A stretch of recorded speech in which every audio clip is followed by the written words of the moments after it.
You're listening to In Response, a legacy podcast. A show where three handsome guys talk about their favorite Magic the Gathering format, Legacy. This show is brought to you by createness@anycost.com and austrian-legacy.com. You can support the show at patreon.com/response_legacy.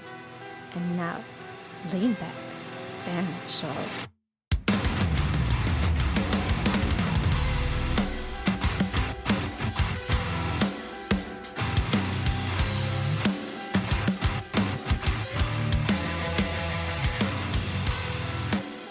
Hello everyone and welcome to the 51st episode, Area 51, Metagame Unknown of In Response. a Legacy podcast. I'm Philipp Klein And I'm Daniel. and we are just the two of us this time, And we're talking about Legacy. most of the time. So yes, Philipp, we have our own little candlelight dinner together. With beer and With beer and water. And actually totally normal electricity and no candles actually. So Yeah. Unfortunately, Peter is sick of it. No. He has some kind of cold. he has something with his voice. Yeah. He could just kind of, participate in non-understandable ways, probably, if he would try to use his voice. I mean, sign language doesn't work that good in the podcast. He could do like microphone tapping, you know, Like Morse code? Morse Yeah. code, yeah. Seems could be a little bit hard to understand for our listeners. Yeah. But yeah, so this episode will be just the two of us. Exactly. And therefore, I have to thank our Patreons, Matt Duncan and Christian Neutz, for supporting the cast. Thank you very much. If you want to go into this elite club of Patreon supporters, go to patreon.com/response_legacy. So, to dive right into the episode, at first we have a huge update for the Austrian Legacy Masters. Daniel, tell us the news. The news is, as you've probably also seen on our Twitter account, if you have not seen it, visit the Austrian Legacy League actually account of Twitter. There we can see the news. We have for our ALM, the Austrian Legacy Masters Tournament, which will happen on July. We have Kaiser Vatari as kind of special guest. He will have his own art station / booth, alteration station, however you want to call it. So you can get awesome tokens or alterations directly from Kai there if you visit us in July for the Austrian Legacy Masters. And right now we experiencing a lot of ongoing registrations already. So we have 1/4 of the Austrian Legacy Masters is already filled up, and it's still 4 months to go. So Almost half a year. And So if you don't hurry up, actually, it could be too late. Our goal is to, because we have 3 events, each with 64 seats available. Our goal is to fill them all up and to be even bigger next year. Exactly. So grab the tickets and come to Austria. And tell your friends, whoever you want to tell it, make sure to come to the Elm. Yeah. But yeah, we have to have a little bit of a metagame discussion because everybody actually already know that Expressive Iteration and White Plume Adventure got banned. Luckily. And the metagame had a huge shake-up. So Delva is dethroned, Initiative is dethroned, and suddenly the metagame is incredibly open. So there are new decks spawning here and there and everywhere, and it's the Wild West out there, or as you may call it, it's probably the metagame seems pretty alien. Alien, exactly. So people are trying a lot of different things, and so far, I mean, when was the ban actually? Was it 2 or 3 weeks ago? It was 2 weeks. 2 weeks ago, yeah. And so far, we had 4 challenges, I think. Yeah. But the metagame definitely hasn't really solved at the moment. Let's put it that way. There is not really one single deck that pops up that thank wins God. everything. that was actually my biggest fear, that something really came out of the void, out of the vacuum, and took it all by storm. Yeah. And that would be. Yeah, would have been a great disaster actually. That would have had that would have been so that Wizards had to make an emergency ban or something like that. Okay, yeah. In regards to that, so I'm pretty. You're kind of convinced that these bannings are right. Yeah, basically, for sure. Yeah. Mm-hmm. I would also agree, But definitely what seems to be kind of the winners a little bit definitely is combo decks a little bit. Expressive iteration was definitely one core part of control strategies and also Delver, of course. And if those two kind of decks are nerfed, now we see more combo decks. We see a little bit of Turbo Depths coming up. Reanimate is strong again, of course, but this is also due to the fact that this is a proactive deck and this is a new meta. And proactive decks are always strong in new metas. Exactly, yeah. Breakfast is, in my opinion, one of the big winners of this bannings. Is still very, very present and strong. Not too strong at the moment, which I also think is very good, but it's up there in the top 5 decks, I would say, at the moment. Yeah, I'm pretty convinced that's the spot where Breakfast is. Breakfast has a little bit of an I don't want to say that it's a bug or something. I'm thinking that not many people are, or not enough people are playing it actually. Could be. It's certainly better than the meta share accounts for. So in our paper meta, Cephalid is running rampant. It's basically everywhere, and you, Daniel, you had 3 4-0s or something. Yes, I had 3 4-0s, and since I picked it up, I had one bad round, but besides that, I only had 3 1s or better. I'm like, I don't know, 28-4 or something like this. Oh my god, that's a win rate. Yeah. If I have ever seen one. It's between 60 and 70% for me, or even around 70, something like this. But it has its weaknesses, I think, definitely. Really? Because I'm not a Cephalid player, and sometimes I just think, how do you win against this fucking deck? It is strong because it can beat any hate. It can be any hate. There is no card that shuts it down completely. Okay. There is no card. And there's also, in my opinion, no matchup that is completely bad. So you can win against everything, but decks can tailor their sideboard or even their main board according to Breakfast. There are some cards that are really strong. And if you have... It's like you know it a little bit from the dredge area. Yeah. You can beat 1 Graveyard Hate, you can maybe beat 2, but a 3 it's a little bit of a problem. The third one is most of the time game over. Yeah, so for breakfast it's not really the quality of hates, but the quantity. Yeah, if it's like with dredge, Yeah, if there is a lot of Graveyard Hate, if there is a lot of blasts, parablasts, or a lot of I don't know, Blood Moon effects is also quite good. Discard, I'm feeling personally a little bit the resurgence of discard spells, which control strategies might pick up more now,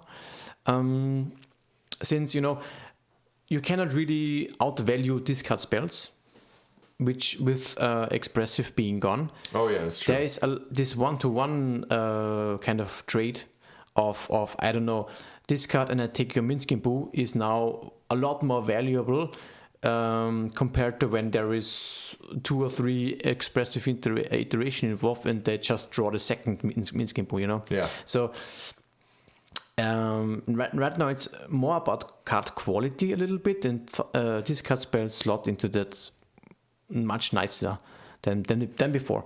So all this like different combinations is strong. And for example, last Friday I played against an Esper control deck that had removal, of course, white-based removal, discard spells and counter magic, as well as a little bit of grave rotate. This seems really like a tough matchup for Breakfast because there's like 3 angles of attack, 3 lots of big kind of different hates, and this is tough for the deck overall, I would say. Yeah, for sure. I can see. I'm pretty sure he played Hymn to Turak. Yeah. And that's a card I love personally. Yeah. It's so insane. It comes back, yeah. Oh my gosh. That's something I really like because, or something I hated for the last 2 years, since Pharaohs basically, that black got pushed out of the format almost entirely outside of combo decks. Yep. And black midrange or black control decks were always a favorite of mine. And therefore, like things like check pile or the 4-color non-green lists. Yeah, it's basically check pile, right? Or for the latest iteration, kind of. These are so awesome and so beautifully to look at.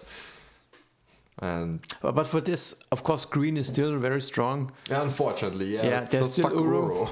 Uro is still around. I think it's totally fine, but it's still, Yeah, it's fine for sure. It's very much needed and the best kind of idea.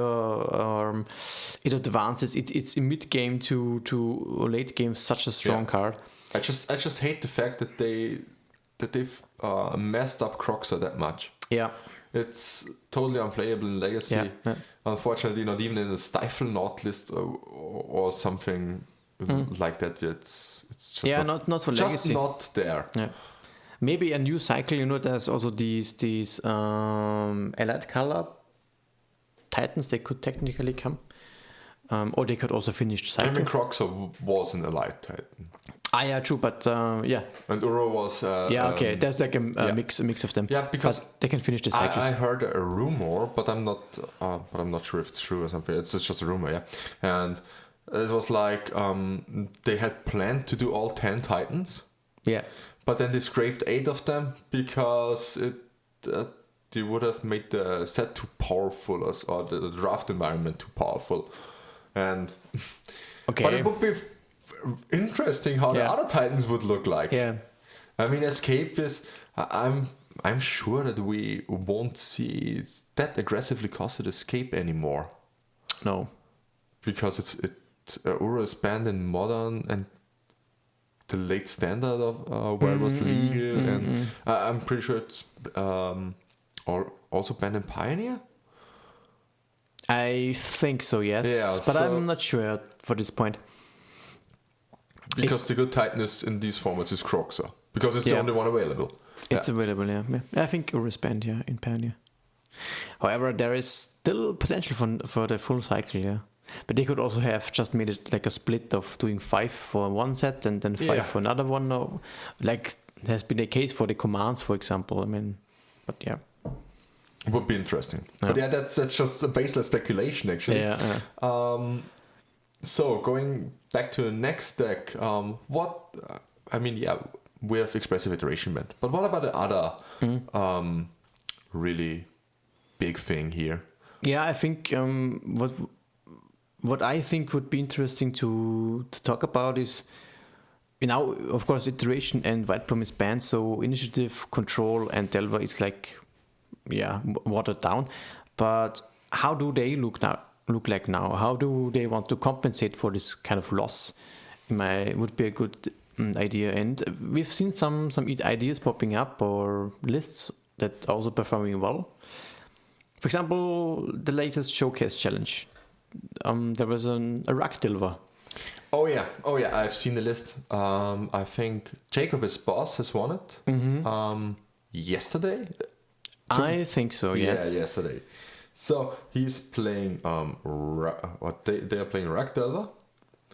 And what's really impressive about this list is that they're playing 3 Tarmogoyfs. So the Goyf is back. And it just took a ban of Expressive Iteration for a Goyf to be back, or am I wrong here? Yeah, kind of. It just seems strange to me that threat get held back by a sorcery. Yeah, I That's guess not removal. it's also a matter of course you have 4 slots available, and you experience the fact that you're just looking for a replacement, of course, and maybe you don't want to have this kind of effect anymore. If you think that this effect is not in a similar power level available, of course there is not. So you might go and increase the threat count a little bit. And for this deck, just Tarmogoyf was added to the deck a little bit. In addition to a little bit of higher counts of removal spells, Spell Pierce, again, main deck, and... Oh yeah, they don't play a Minor Misstep. No, yeah, Minor Misstep is still a mystery card for me. Okay. Because it never really pops up. So, yeah, you kind of see it often as 1 or 2 of, sometimes in the sideboards of different decks. But especially also for Delver, no really a big amounts of misstep yet. Or it just seems that this card is not too... I mean, I think it's good, but maybe it's not good enough so that it's definitely like a 4-off or mainstay for the whole Legacy format.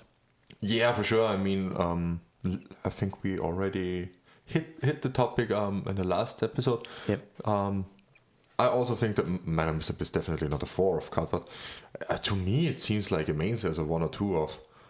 And yeah, it has taken a little bit the slot of Spell Pierce, so I find it really interesting that they are playing a Spell Pierce here over the Minor Misstep. And what I have also seen while I'm looking through the deck list is they're just playing free Fossil. So that's completely disregarding the resurgence of fast combo decks. You mean now this Rakdelver? The Rakdelver list, yeah. Ah, okay, but this is a different one then, right? Because I'm... No, Jacob is boss. Interesting. It's the one I'm having here. I think it should have 4 fossils. Okay, then maybe I haven't I have the picture. Yeah, okay, I did maybe missing some. Maybe I have the wrong list, but yeah. That was strange. I mean, I think free fossils seems wrong. There has actually been a case, I don't know if you remember, but there has been a case where you played like bug control, or was it Shardless bug, I think? And back in the days, there was versions where they really only played 3 main deck Force of Will and the 4th one in the sideboard. Yeah, just for the combo matchup. Yeah. But that seems a little bit silly if you're going into new meta. Yeah. New meta, you have the resurgence of fast combo of combo decks because you're proactive, and then you want 4 Force of Wills. That would be totally strange. Force of Will, also Force of Negation, is definitely one of the big cards to really play at the moment, because decks are not really here to punish you because there's no expressive iteration. You can 2-for-1 yourself for key quality pieces of your opponent. Like you said beforehand, quality matters right now. Yeah, and not about the card advantage. Not so much, but Delver decks are trying it out, and this is of course for your pleasure, Philipp. Oh yeah, they're playing Reckless Impulse. Wow, that's really the funny part. Like I predicted this.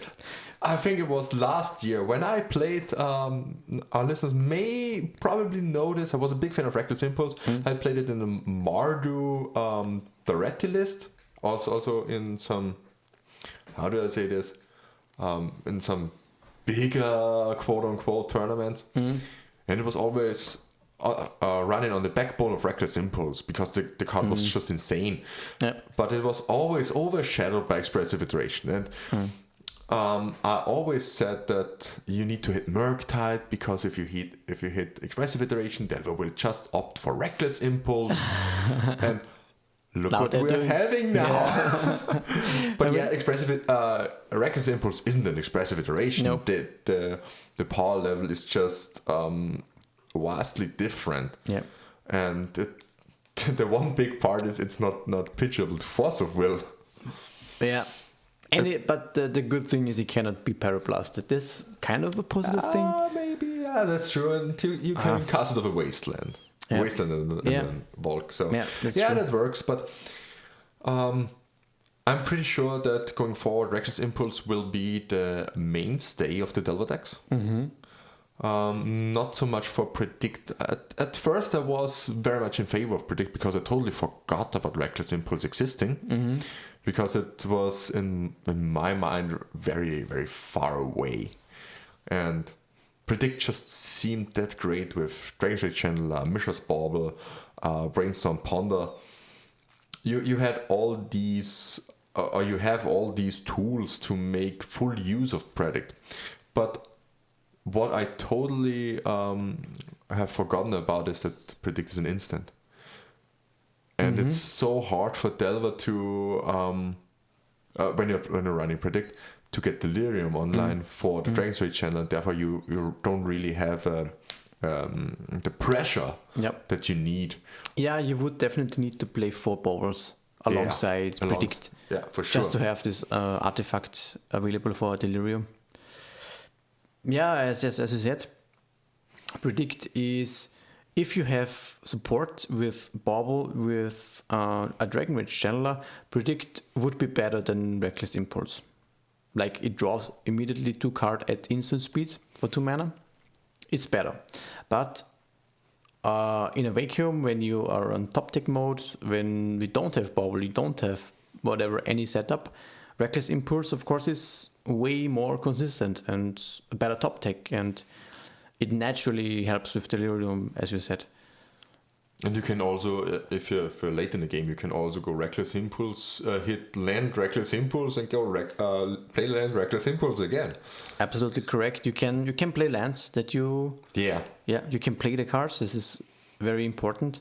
And you can play them until your next end. Yeah, you don't have to use them right now. Yeah. Because if you would have to use them right now, they can't be useless. This would be very useless, yes, especially for Delver, as this deck operates on 2 to 3 mana. Yeah, for sure. You cannot just play 2 mana, draw 2, and then you have, I don't know, maybe 1 card you can cast. This is not good enough, yeah.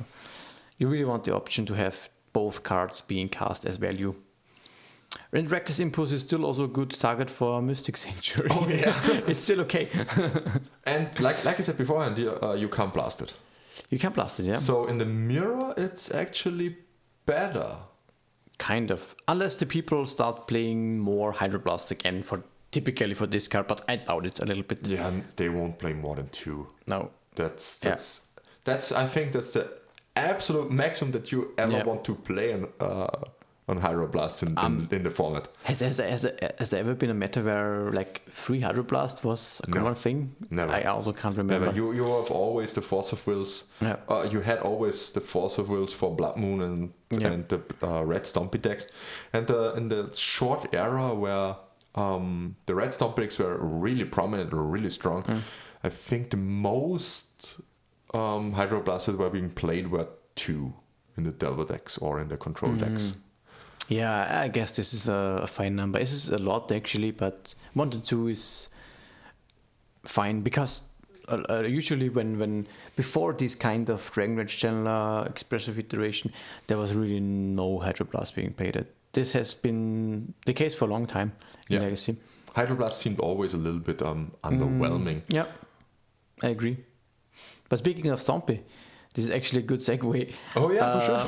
There's also Initiative kind of gone, but not really. So there is still versions of different kind of Initiative creatures. Initiative splitted itself actually. It went from being the most prominent deck being mono white into going white and red, white and green, white and black, and also red and green. Red and green, yeah.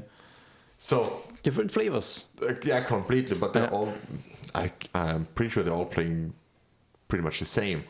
It's all 4-drops, of course. I guess all of them have like these 8 Initiative creatures, these 8 4-drops, and then some kind of glue or different kind of aspects that holds them all together. Yeah, you have in the white based Initiative decks, you've got the Anointed Peacekeeper and the Archon of Emeria. Yes. that holds these decks together. And in the red versions, you've got the traditional Stompy build with, I'm pretty sure, Chalice and Trinisphere. And Blood Moon, I guess, also Blood Moon sometimes. probably, yeah. So these are totally different angles to attack the metagame here, and they're all running on the same value engine. Yeah. It's interesting which initiative deck will be the best out of these. Yeah. Do you have your bets on some version, or would you say that it's still not really dissolved? Actually, I simply don't get it why there isn't more mono black initiative. There's no one playing this. You've got 12 initiative creatures. You've got Dark Ritual to power them out. You can play combo with Leyland Helm also. You have a way better stable mana base, and nobody's playing it.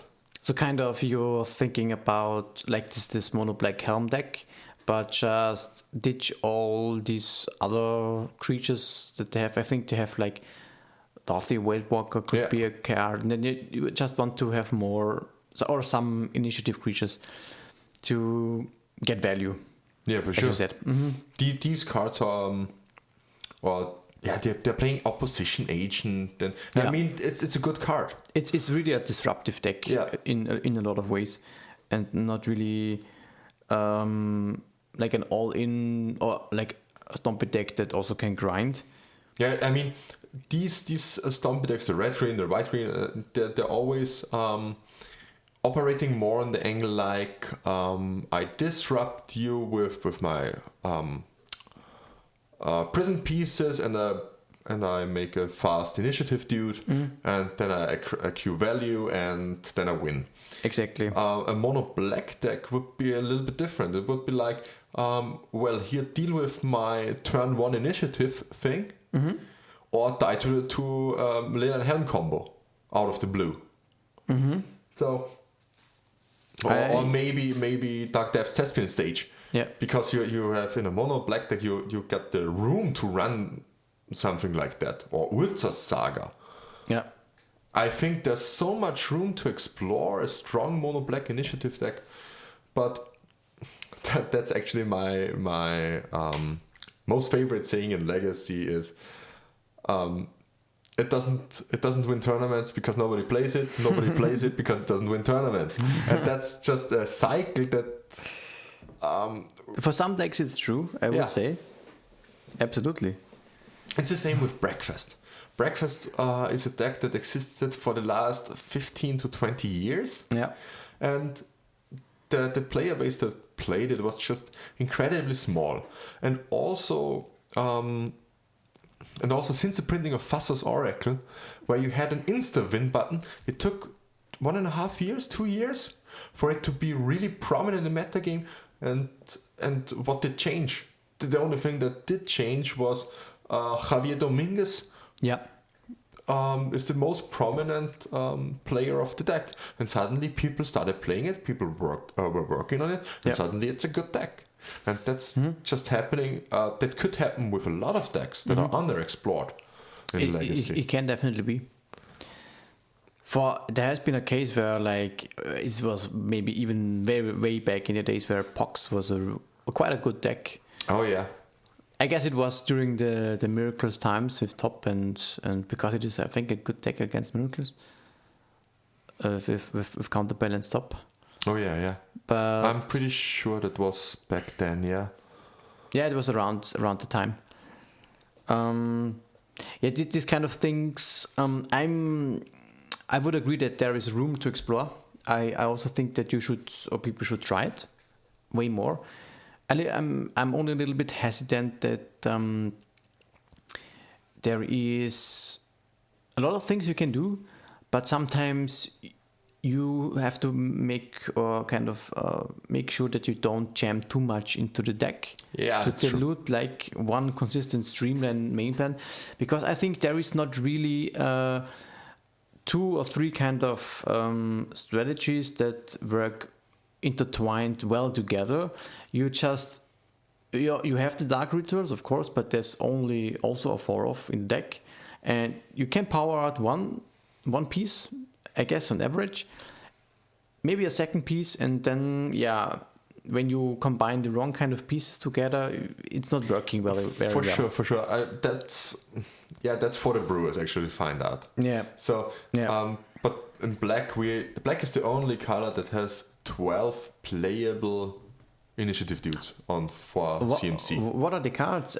They're like all 4 drops, right? All 4 drops. Yeah, you have the 1/4, or is it? You have the Passageway Seer. Yeah. I'm not sure about the stats. Okay. The only one I'm knowing out of the blue is the Ravenloft Adventure. It's a 3 and 4 with a semi leyline effect, where where the dead creatures of your opponent will get exiled. Okay. And with a counter on it, then something happens. I don't know actually, but it's a 3 and 4, and you have got the Vicious Battle Rager, which is also an initiative dude for 3 mana. Yeah. And all the other colors, I think the red has only Caves of Chaos Adventurer, and then it has a 4 mana enchantment, which doesn't really do something. The next thing is on 5. Yeah, that's so bad. 5 is definitely too bad. On green, you've got the Undermountain Adventurer for 4 mana, and then everything else is on 5 mana. Yeah. And in white, you have only the Seasoned Dungeoneer and everything else on 5 mana. Yeah. And we already seeing, and that's probably the next deck that we're talking about, we're already seeing Trailblazer's Torch. This is the equipment. The equipment for 4 mana. So 4 mana is now the magic sweet spot for initiative. Well, it's the lowest cost. Yeah, it's the lowest cost, yeah. And this gets played in Stoneforge lists. And Stoneforge is also making a comeback. Yeah, because it has now the plan to have consistent access to initiative a little bit. Because at 4 mana, it is still fine to hardcast the equipment and get initiative and get a little bit of value. But of course, speaking of legacy still, usually in the past it has been said that 4 drops need you to win the game. To be really good for legacy. And this might be a reason why it can be the case that certain decks, because you need to take into account the mana curves as well, maybe it is too much to have more than 8 or 10 initiative cards in the deck. Could be. Because you don't want to get flooded on them, of course. Because when you have a hand like 3 lands, maybe 2 or 3 initiative creatures, it's actually rather slow. Because you can, one gets forced, and then maybe you have to spend 1 turn because you kind of use your acceleration like Dark Ritual or any kind of, I don't know, a petal or whatever, and then you need to wait a turn, and then maybe you can cast a second one. At a certain point, this is of course too slow for legacy. Yeah, that's true. But that's a problem for every initiative deck actually. So the only thing that the red-green has really going for it is Minsk and Boo. Exactly. And this is one thing what my feeling is that this red-green has a little bit of an edge, Yeah, has a little bit of an edge because of Minsk and Boo. It's possible to grind a little bit, let's say.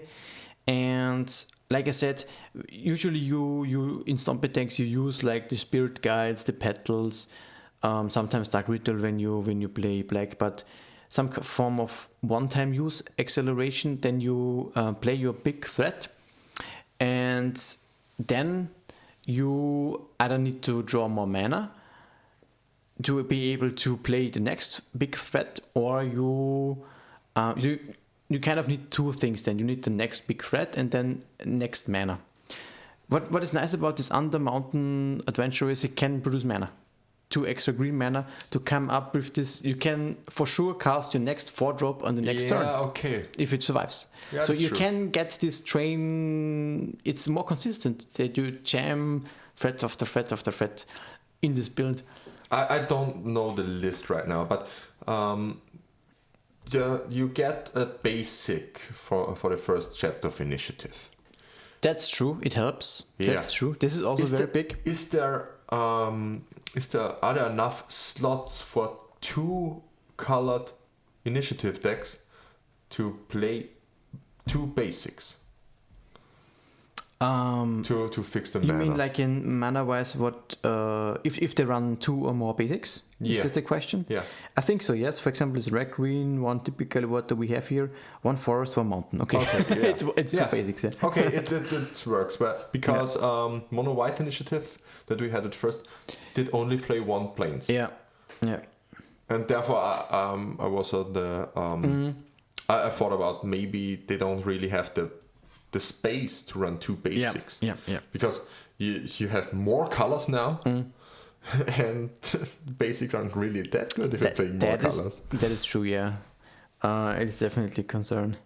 Also, just one thing before we go over to the next deck. What do you think about the Vinota initiative? This is Boros, right? Yeah, Boros. Well, I actually have no idea what Vinota does. I have seen it. Vinota is something when you attack. You have to Google it actually. Yeah, I guess because it's some. I think my last memory was like that. It seems like a little bit of a win more. Oh yeah, it's definitely a win more. So whenever non-human creature you control attacks, look at the top 6 cards of your library. You may put the human creature card from among them onto the battlefield, tapped and attacking. It gains indestructible until end of turn. Okay, so you put initiative dude on the battlefield with Vinota. Kind of, yeah. Okay, yeah, but the thing is, for Vinota, you need a non-human. Yeah, you need another creature. I want to see the deck list of Phil Gallagher. I'm opening it up right now. It seems like a really, really big threat because when it survives of 1 turn, no. You just need 1 creature to survive because you can just have 1 creature at the battlefield, cast Vinota, and then attack with another creature, and then you already get the effect. Oh yeah, that's true. So Vinota can be played during the, let's say, big turn. This is good. Oh yes, so they are playing Season Dungeon, Legion Warboss, Lelia the Blade Reforged, really nice. Goblin Rebel Master, Caves of Chaos Adventure, and Blood Boil Sorcerer. What's Blood Boil Sorcerer? Okay, there's another initiative dude for 4 mana in red. Okay. I haven't known this one. But it doesn't do anything. It's just you have for 2 mana sacrifice an artifact to creature, go target creature. So that's pretty bad. No, it doesn't seem too good. But Lelia is great. I think this deck is a little bit cute. Yeah, it seems a little bit like that. But it has a surprise factor, of course, and in like an oops, I win kind of situation because when it kind of threatens that any creature that stays on the battlefield can be very problematic when Vinota is involved in the deck. Yeah, for sure. Even a mana bird, I don't know. If it can attack, it triggers, and therefore you get probably a good deal out of it. Oh, wait, what? So this is this works for your opponent too? Yeah. It works for the opponent too, yeah. No, whenever a non-human creature you control attacks. So it's just for you. Yeah, sure, okay. Sure. It would be. I think Wizards doesn't do one-sided effects anymore. No, not really. Yeah, unless for cards like Dress Down or whatever. Yeah. But every little small creature that is non-human can be a big threat for this card, of course. So it's not 100% win more in that sense. Because any little small creature, it's kind of pressures your opponent to remove every creature a little bit. Yeah. Yeah, because you can trigger Vinota quite easily. But I still think you need, when you're behind, this card is not really good because it's just a 4/4 for 4. Yeah, that's not true. really doing much on the battlefield. And it's also legendary, so when you're behind, when you cast it, it just gets Caracast, and then Yeah, because every deck plays Caracast. yeah, of course. I put it now in A&T. Just to bounce Vinota. Yeah, the biggest threat. Yeah, but maybe we can also have a quick look at control decks. This is what's... Yeah, what are Control playing right now to make to make up for the lack of expressive iteration. Is there any reason now to run red at all? I think so, and I think there are two things that are still going on for red, and this is Minskimpu and Pyroblast. Yeah. Is this really enough?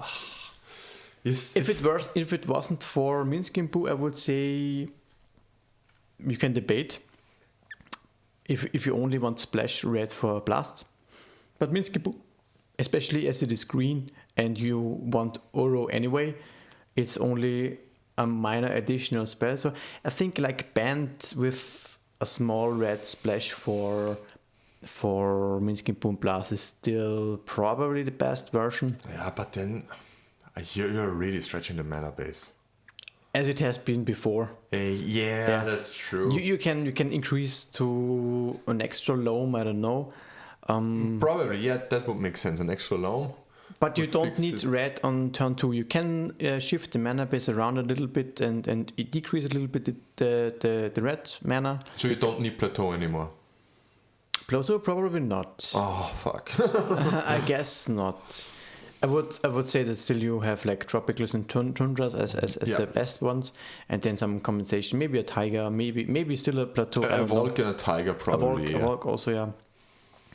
And then run it up. It almost can also stay the same.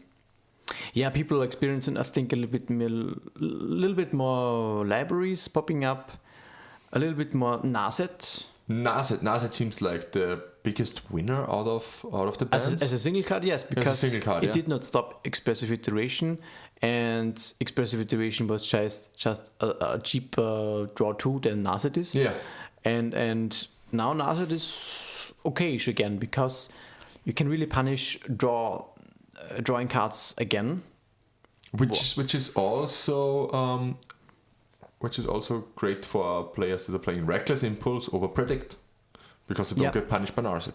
If Reckless Impulse can really like claw its way into Delver, maybe even Control decks will try it. Yeah, instead of expressive iteration, you can just experiment with it. And then Narset would definitely be gone again, yeah. Yeah, for sure. But for control decks, it's of course a little bit more tough, because for control decks especially, you really value that you can play expressive iteration and then get a land immediately into the play. Mm-hmm. Yeah, that's true. This can of course work with Reckless Impulse. Work also with Reckless Impulse, but you see one less card. Yeah. It can be good enough. It's actually, I think, one good thing to try in control deck. Just have like the same shell, just play a Reckless Impulse. Yeah, and what do you think about Accumulated Knowledge? The all-star of the days gone. Yeah. Oh, this was a very, very nice card. I like to play this in like Miracles versions. And this was such a nice card. And nobody's playing it right now, so you don't have to fear about who is playing the first AK. That's the one that loses. And I can totally see people winning with AK. Yep. If nobody else is playing it. And I mean, it's for sure you have to invest some more cards, but in the long run, if you go Mystic Sanctuary, put back the AK at the it's nice, when you draw 4 cards. Oh fuck! But the problem is, of course, you really need to invest time, mana, and cards to reach this stage. Just intuition for a free AK and then play one. Nice combo.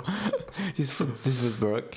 But I guess the constant immediate value from Reckless Impulse is stronger, because the first one is so much better than the first knowledge. It's so much better. It's like you have to think about it like this way. You invest 2 cards and 4 mana to draw 3 cards with AK. Yeah. Am I right? Yeah. Yeah. And with Reckless Impulse, you invest 2 cards, 4 mana for 4 cards. It's a card more, yeah. And then afterwards, AK gets better. Then AK gets better. But also worth to note, if Narset is played, then of course AK is also worse than Reckless Impulse. So I would say that probably Reckless would be better. I'm personally also not really even sold on Reckless, but I can see that this is a good card to run. But I think really maybe Delva will shift again, like we said with Goeth. Yeah. And totally forgo the card advantage suit. Yep. And go more tempo like, which would be actually it's okay. Yeah. a great thing to do, because that's more that Delva like to play against. Yeah. It's I don't want to say it's easier, but it's like I know what to expect, and it's not I have it that in 2 turns, and then it's I ripped off Expressive Iteration, Cast Expressive Iteration. Here is my 8/8 Murktide. Yeah.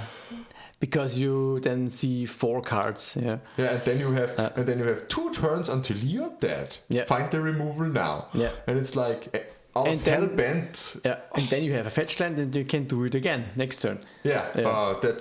That was really insane, actually, if you think about it. And speaking of regular simples right now, maybe it's time for me to try the Mardu deck again, because the only thing holding it back was... not the only thing. There are some things that were holding it back, but one of the big things are just Expressive Iteration is too good to not play blue. Yep. And the thing that you make sure, I think you can beat Delva probably. I mean, Delva is always a little bit tough, but you have like all the removals in the world in Mardu, but you need to make sure that you can really outgrind control. You need to have a plan against control and combo decks.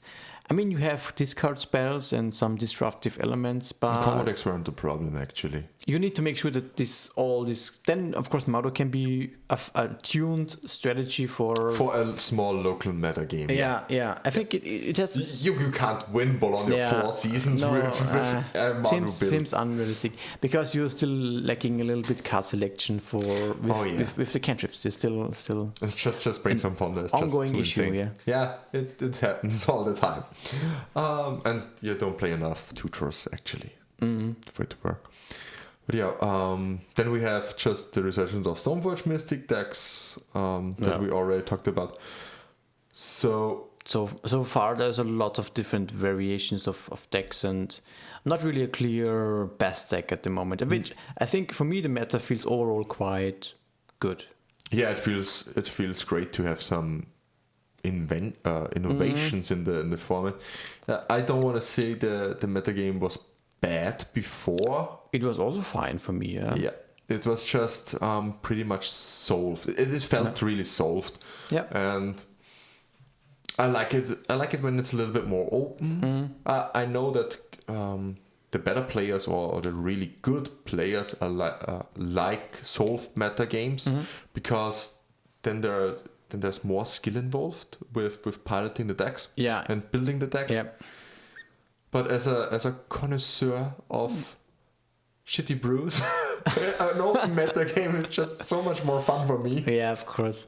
And you really can try like proactive new strategies that are probably not that consistent, or that are very, very glass cannon like, but if it's more open, it kind of washes into the metagame, and then you can strike through, and then people come unprepared, of course. Yeah, and speaking of nice, people coming unprepared, I played last Friday in our Legacy Weekly, played Marcus Ewald's Esper Peer into the Abyss Storm. You can find the list on my Twitter on Marcus Ewald's Twitter. It's @Truckis123.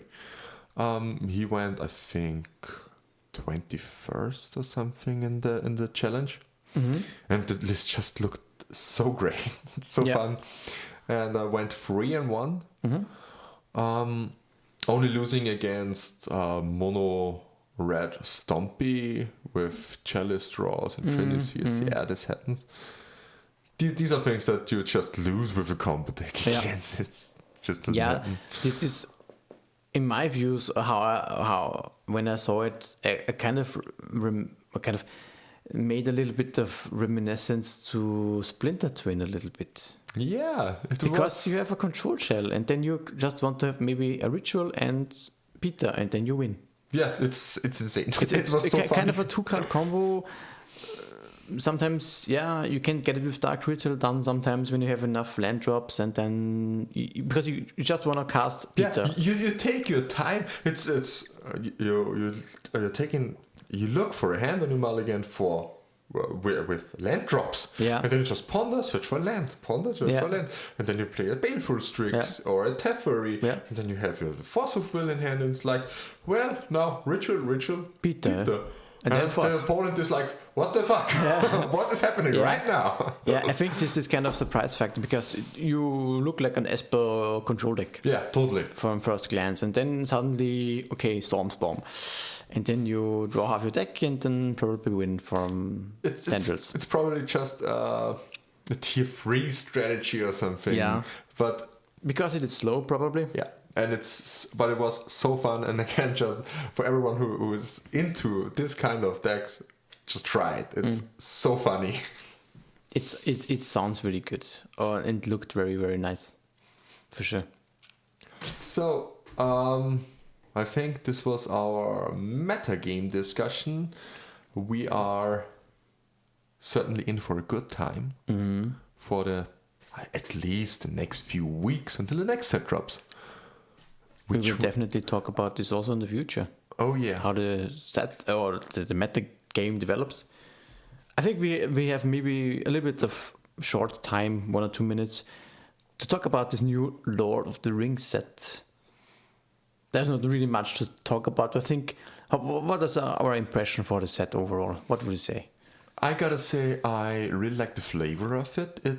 I was at first, before I saw the cards, I was at the impression that it. Or I had the feeling that it maybe is a stretch too far for MTG universe, but I get the same vibes like the Warhammer 40k commander decks, which are slotting needlessly into Magic, and it just feels awesome. And also these Lord of the Rings cards look really great. The lore and the flavor is on point, and I'm pretty sure that there won't be any broken cards. I just hope there won't be any broken cards. So far it seems not like the case, because like the prime cards have been kind of the main characters and equipment, or the One Ring of course has been spoiled, but I would also agree. The lore is Magic-like. It is definitely fits into and also the artworks, and the it's not like I don't know, My Little Pony or whatever.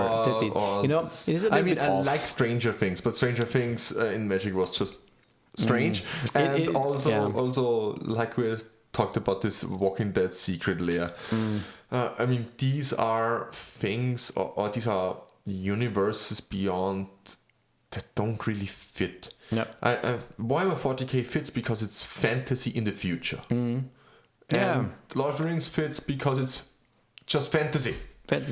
And then these Walking Dead things didn't really fit because it's set in today's modern day world. I mean, we even had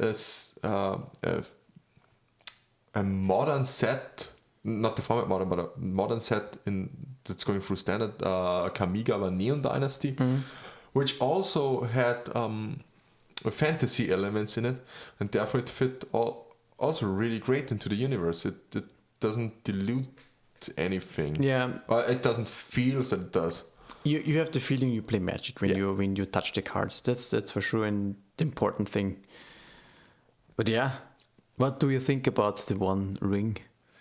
About the card or the one of One Ring? I guess the one of One Ring. The one of One Ring. It's the talk of the town, actually. I think it's interesting. It's a nice chase, rare, or not. If you can say chase, because there's only one. Would you really chase a one of? Probably not. I think it's interesting. It will be interesting how much money it's worth. Oh yeah, I guess priceless, because you don't have comparisons, and I'm more like wondering if it comes out who will get the card. Yeah, that's also. Maybe some random dude picks it up and nobody knows. Flip it or rip it. It would be nice. Flip it. Flip. Oops, there is the gun, the One Ring. Yeah, definitely not indestructible. I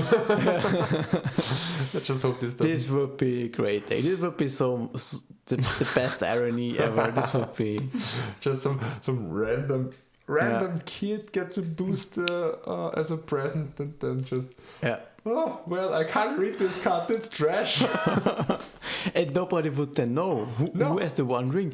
Then it is really like in Lord of the Rings. It is long forgotten, and I think the flavor of it is nice. There is only one, and like the ring, yeah. Then suddenly we find the One Ring in a landfill in Texas. Yeah, exactly. Then one hobbit takes it and brings it to Mount Doom. Yeah, to destroy it. And then we have one set also much of the machines that's coming out.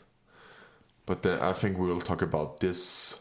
There's not much going on at the moment for the spoilers, I think. No, not really. But yeah, the only thing I have seen is Emrakul is back. Oh, probably. So yeah, that's that sounds the lore. Okay, I think we can wrap it up here.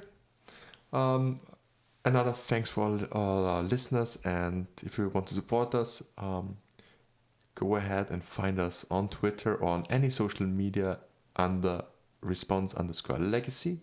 You can find me on Twitter. It's @PhinikMTG, PhinikMTG. Daniel, where can we find you? Slipped into Peter a little bit, yeah.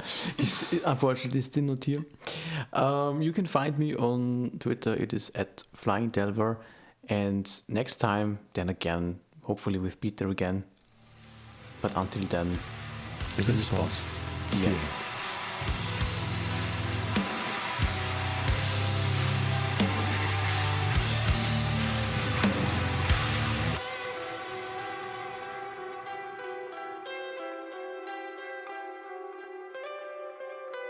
This was In Response, a Legacy podcast. If you enjoyed the ride, feel free to support the show by following, leaving a review, or subscribe on patreon.com/response_legacy.